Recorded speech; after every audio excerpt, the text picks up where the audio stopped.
news today. I'll bring you the detail and plenty other stories over the next hour. Don't go away.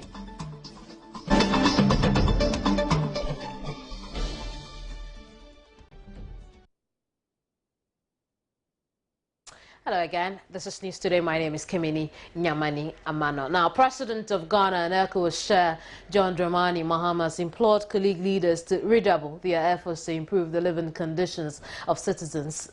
He was opening the two-day 45th summit, ECOWAS summit in Accra. President Mahama noted the bloc must do more to give meaning to ideals of trade promotion. Proposal to introduce community citizens biometric identity cards is welcome.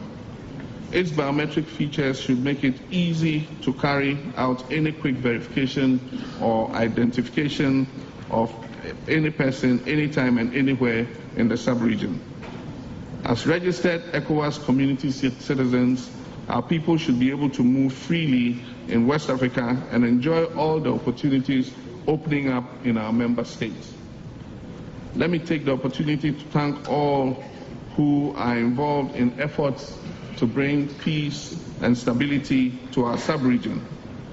We welcome the role of Algeria and Mauritania and others to bring peace to Mali.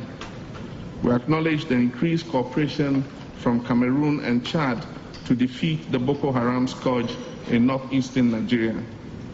Great opportunities lie ahead of us for creating a prosperous life for our people, but we can only reap these dividends if we have peace and security. Excellencies, ladies and gentlemen,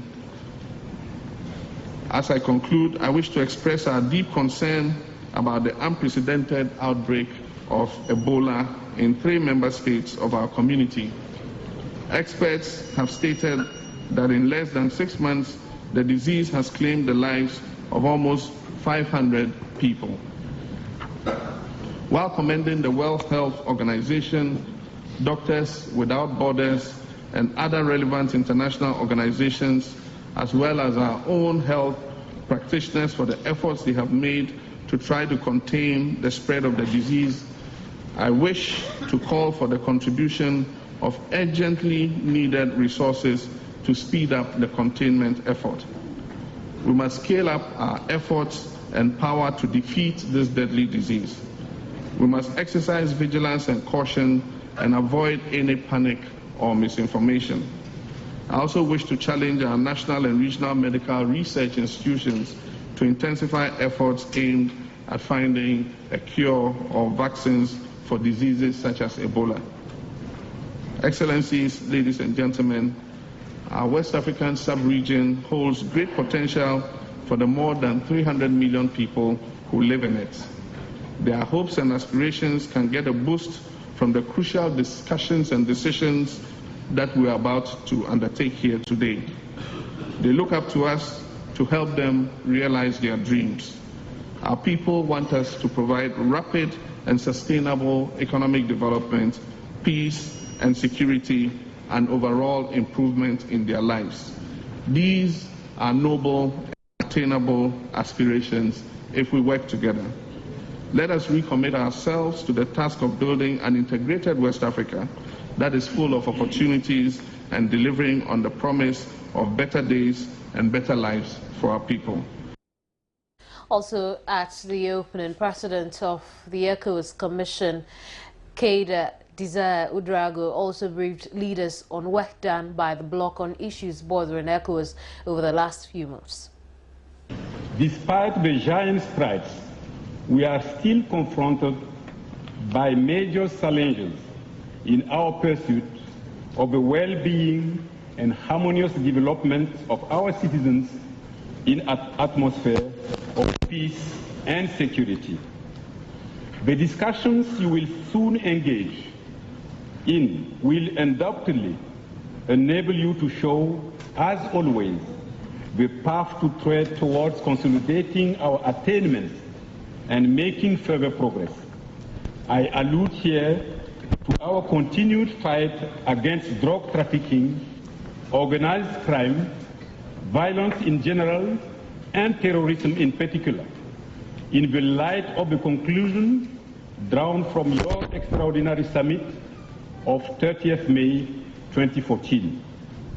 Our heartfelt condolences go to the families of the victims of the terrorism perpetrated with the recent bomb blast in Abuja and the attacks in the Chibok area. I reaffirm ECOWAS' continued commitment to support the government of the Federal Republic of Nigeria in its fight against the terrorism of Boko Haram. Still regarding your deliberations at this summit, I equally believe that the elections due to be held in several member states in 2015 will afford you the opportunity to recall the need to render irreversible democracy, good governance, the rule of law, and respect of human rights. The same goes for the promotion and the regionalization of the projects and programs aimed at developing our countries. As we have already begun with the fight against malaria, we intend doing so with our Sahel strategy.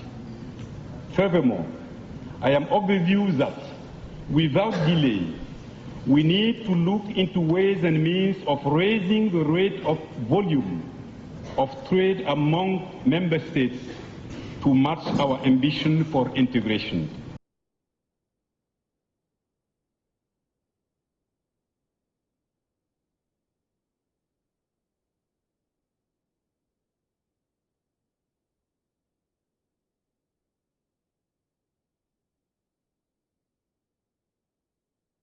We'll talk more about this summit here in Accra over the next few minutes. Before then, the Minister Designate for Lands and Natural Resources says he will ensure the creation of a mining policy document which will, among others, legalize the confiscation of equipment of illegal miners. He was responding to questions from the Parliamentary Vetting Committee.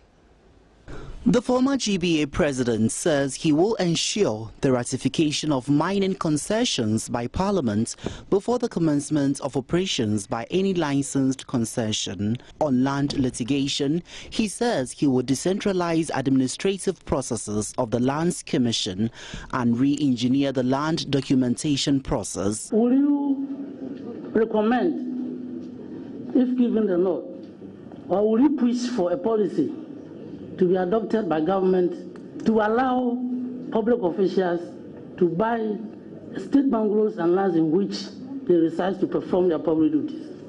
Where there are state bungalows which are meant for a particular purpose, I believe that if the purpose is to house, if it should be what we call an official duty post, and it's serving that purpose, then without more ado, I believe that it can continue to serve that purpose. The presidential nominee also identified poor land survey as a cause of land litigation and says he will see to the establishment of a surveyors' school to help address the challenge. Having regard to the policy or the Accra redevelopment plan, which Honourable Member has just mentioned, so for my part, I would like to see what may or may not be in that policy. Yes. He also intends resolving all legal matters of government land encroachments when given the nod. He replaces Inus Ofuseni MP for Tamale Central if approved by Parliament.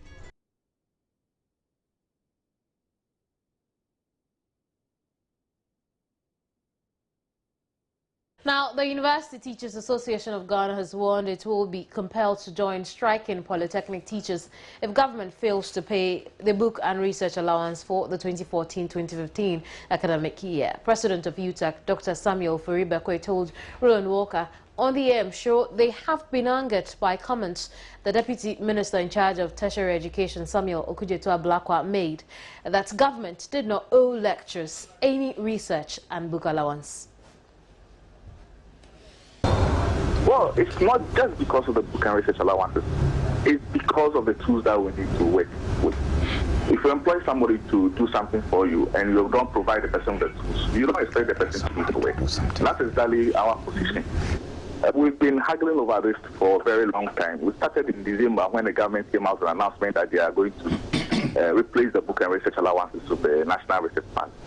We went all the way to the Labour Commission, and they were told that they had no right to unilaterally take that decision. And if they want to review anything, they have to bring it to the negotiation table, which they have not.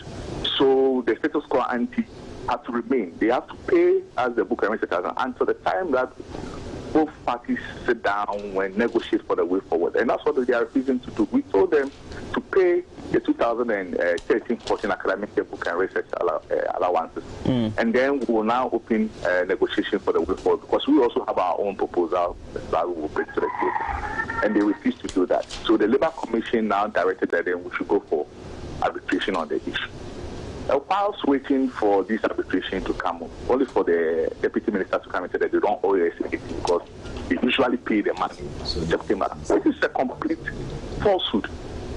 Last year we had to go on strike before they paid. And if somebody forces you to pay something at the time that it's long overdue, it doesn't mean that that is the time that you always have to pay that money. Well, Dr. Bekwe, let me get this straight. Are you, well, just by dint of principle, going on strike, or you're going on strike because you're incensed with the comments of the deputy minister? Well, it's by principle, but it's the comment that has made us to come out, because we were just quietly hoping that they would settle the issue. Okay, so by their action, we are now giving them the caution that if they continue on this, then that's what is going to happen.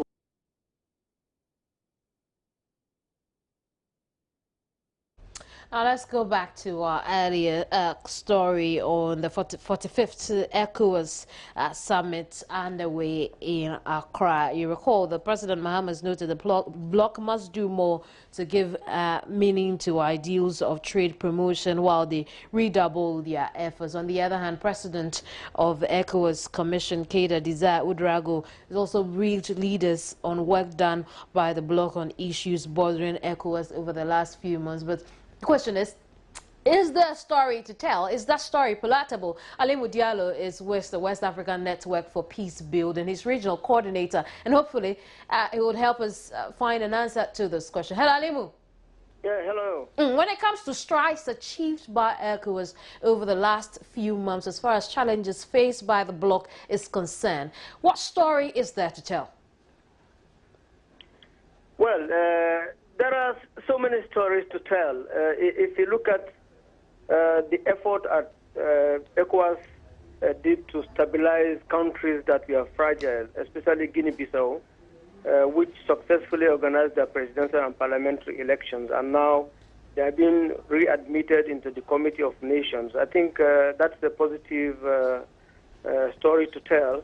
But if you flip the other side of the story, West Africa is also undergoing a lot of challenges, especially the security and health challenges with the outbreak of Ebola. So we have different stories to tell, but it is good that the leadership of the community are coming together to find solutions that can help promote, and enhance the conditions of living of the ECOWAS community. Then again, you would want to find out if these strides have been impressive when you look at the challenges the bloc has faced over the last few months. Well, if you look at the way the sub-regional blocs are operating that are members of the African Union, that the regional economic blocs, I think ECOWAS is the most advanced in most areas, but unfortunately the ECOWAS sub-region is also plagued with a lot of problems, especially insecurity and acute poverty. So, yeah, it's a sub-region that has always been grappling with problems of governance, with problems of civil strife, with problems of disease. So it's a major issue, but yet still, the ECOWAS leadership are now looking at the agenda of integration more aggressively, and with the idea of now introducing a biometric ID card for ECOWAS citizens, so that the movement of ECOWAS citizens will no longer maybe require even passport. With your biometric ID card, you can travel to any member of the ECOWAS community, and you can also settle legally in any member of the community. Is a welcome development, looking at the slow pace in terms of regional integration, and this should now be supported by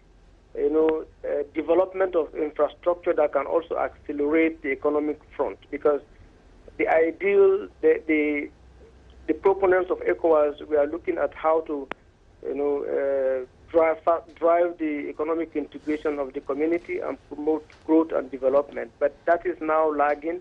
The emphasis is now being overtaken by security challenges. So I think the agenda, especially in dealing with the Ebola virus, is really urgent, and because this is a disease that is communicable, and the death rate is also very high, more than 80% death rate. So I think the meeting agenda is very important and urgent for the ECOWAS community to live in dignity. But Alimo, how can we achieve this? How do we even start when we have not been able to tackle, in my opinion, to an appreciable level, the threats of terrorism here on a part of the continent? Our girls are still missing in Nigeria. The situation of Mali, and we're still thinking of integration here in the country when we haven't settled that. Yeah, these are very good points, because major problems in a member state can undermine the agenda for integration. But that notwithstanding, I think ECOWAS should still function as an umbrella body that promotes peace and security and also economic development in the sub-region. So the questions you raised, I think that is even the reason why the heads of state are gathering in Accra here to look at how to coordinate their strategies to reduce the threat of terrorism. And that is even the reason why they invited the neighboring countries that are bordering West Africa, Chad, Cameroon, and Mauritania, who are important players in supporting the fight against terrorism. And also, in the president's opening address, he talked about the role of Algeria as well. So I think it is a priority issue on the agenda of the heads of state, because without security, you cannot talk about any development. And the threat of terrorism has actually undermined the prospect of fast-tracking the development agenda and also the integration agenda, because it is now diverting huge resources that were meant for development into dealing with the security threats. And this is unfortunate, because our sub-region is very poor, arguably the poorest region in the world, according to the United Nations Development Index. Every year, our countries are, at the bottom ladder of human development. And now the meager resources we have to kickstart the development agenda is now also being diverted for peacekeeping and peace support operations because of the activities of terrorism and criminality in the West African sub-region. But I think we have also good stories to tell. If you look at, apart from the serious threat of terrorism in Nigeria and Mali, relatively the West African sub-region is stable at this moment. And we have elected leadership, so the era of military coup is now being minimized, and we are making progress in terms of strengthening the political wing of ECOWAS. So let's flip the side and look at the situation where, indeed, our ECOWAS leadership has been able to push through with the biometric ID card, the all-one ID card for all ECOWAS member states' citizens. How will that tell positively on our security in the bloc? Well, and that is the reason for making it biometric is also for the security agencies to be able to do a background check and know who this person is, because your biodata Diallo is regional coordinator for the West African Network for Peace Building. I'm telling you something about Ghanaian student doctors in Cuba. Here's what they're saying.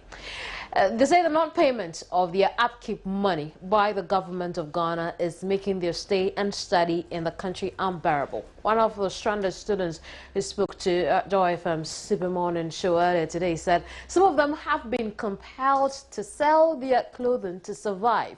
The student who gave his name as Enoch said at the moment they have had to share virtually everything with their mates, including bath soap. According to them, efforts to get authorities to resolve the matter has proved futile. They are therefore appealing to the media to implore government to do something about the problem. Here in Cuba, you can't work as a student, so conditions here are very difficult. We don't have money to buy basic amenities like paste, soap, as I said, body cream to use, we can't buy. Learning has become very difficult. Those who don't have parents to send them will have to be borrowing from friends. Some are doing business between ourselves. If you have something you think you can sell to somebody, you get somebody to buy, you sell. If you have more than enough dresses and you think somebody will buy a new tra, a new shirt, anything, everybody is discouraged. There are so many of us who even want to stop the course and come back because it's very, very frustrating. We've called everybody in Ghana, everybody. So we think it's only the media that can help us. So we are begging you. You're watching News Today. I'll be right back with some more stories.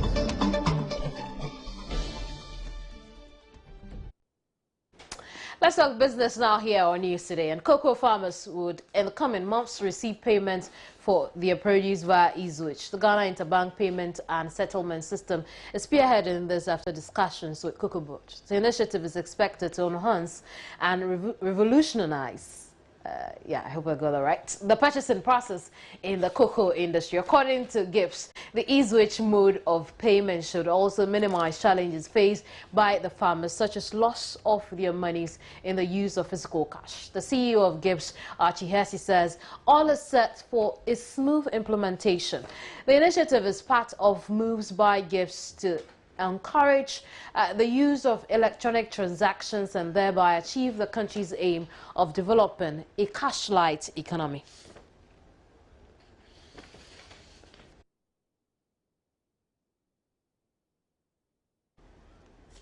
Let's talk about inflation here in the country. And inflation for June 2014 is 15%, up from 14%, up from 14.8% recorded in May 2014. The June figure, a 4-year high, is attributed to the high non-food inflation rate, which includes housing, water, electricity, gas, and other fuels, as well as transport. The monthly inflation change rate in June 2014 was 1.6% compared to the 0.9% recorded in May 2014. The non-food group recorded an average year-on-year inflation rate of 20.3% in June 2014 compared to a rate of 20.0% recorded in May 2014. Housing, utility, gas and other fuels recorded the highest rate of 53.6% among the non-food group, shooting the inflation rate for June 2014. Inflation is a yearly affair. And I look at how much prices have changed over 1 year. So when that we are looking at the June 2014 inflation, we are looking at how much price have increased from June 2013 to June 2014. So within this past year, look at how prices have changed, especially the utility prices and then the fuel prices. All these price changes are within this inflation. For the Ghana Statistical Service, pressure on the exchange rate with a consistent cedi depreciation also impacted on inflation. Although the continuous hike in inflation is expected to result in high interest rates, the Ghana Statistical Service is optimistic this food season will stabilize the rates in the coming months. This year, we are lucky that the rainfall has been very, very good. It means that there won't be shortage of food. So that as long as the food prices also remain very good concern, it have a negative effect on inflation. So that will also bring the inflation prices down. So the combined effect of the government and then the good weather pattern, I hope it will bring it will start bringing the inflation down when we are entering July, August, September, because this time is when the food effect of the inflation is felt to make the inflation go down. The food and non-alcoholic beverages group, meanwhile, recorded an average year-on-year inflation rate of 7.9%, a fall of 0.1 percentage points from the 8.0% recorded May 2014.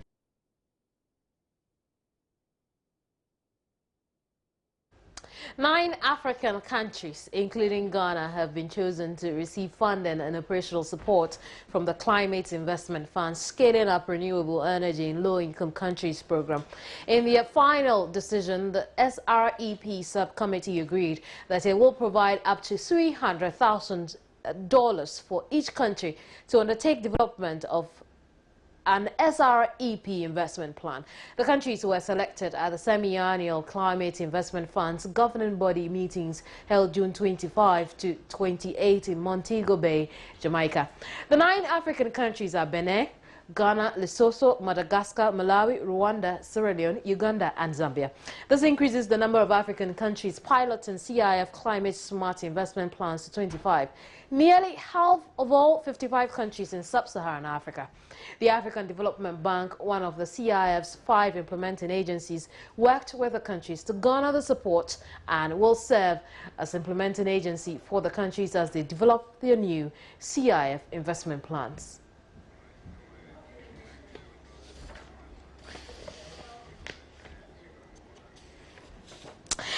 The Black Stars' $3 million is back in the news. This time, the Bank of Ghana is defending the recent airlifting of millions of dollars to the Black Stars in Brazil, explaining that though it contravenes the country's laws, it had its blessings. Governor Dr. Kofi Wampa noted government secured the necessary exemption waivers, he says, are granted in peculiar situations such as the computation of customs duties in dollars granted the Ghana Revenue Authority. The reports say between $3 to $4.5 million was flown out. The governor could not confirm. What was the figure, Alex? Was it $3 million? I don't know. Please, can you ask the government how much they... No, because government have accounts with us. They have accounts with other banks as well. They withdraw monies out of the Bank of Ghana. If they withdraw money, I wouldn't know how much they flew to pay the DC. But let me say that these laws, if you look at the Foreign Exchange Act, the Bank of Ghana has the power to give exemptions in situations that demand it. The decision by government to fly the cash to pay the Black Stars appearance fees at the World Cup, as far as the Ghana Bar Association and Institute of Chartered Accountants are concerned, was ill-advised, especially at a time when the central bank's first measures imposes a cash withdrawal limit of only $10,000. But the Bank of Ghana says it reserves the right to grant exemptions. We give exemption to banks occasionally, oil trade and so on. So there are areas that when we see that it will affect the economy, if we don't, we will do that and monitor the situation. The governor cited the exemption granted to the Customs Division of the Ghana Revenue Authority to compute duties in dollars. The issue is that the imports are in dollars. They have to convert that dollars at an exchange rate into cedis in order to charge the duty. Everywhere, that is what happens because you are importing the goods from abroad. They are valued in foreign currency and then they are converted into cedis. Whether the duties are charged on the dollar amount before converted into cedis or converted into cedis before they are charged, you get the same results. Dr. Kofi Wampa was sure the bank will review their policies after the economy experiences some stability. Abigail Adumakonchi for Joy News. Good luck, Biba, on that. But in our headlines, President of Ghana and ECOWAS Chair John Dramani Mahama has implored colleague leaders to redouble their efforts to improve the living conditions of citizens. The Ghana Interbank Payment and Settlement System is spearheading a system to pay cocoa farmers via eSwitch. Meanwhile, find more news on myjoyonline.com. My name is Kimini Nyamani, and I'm grateful for your company. Good afternoon.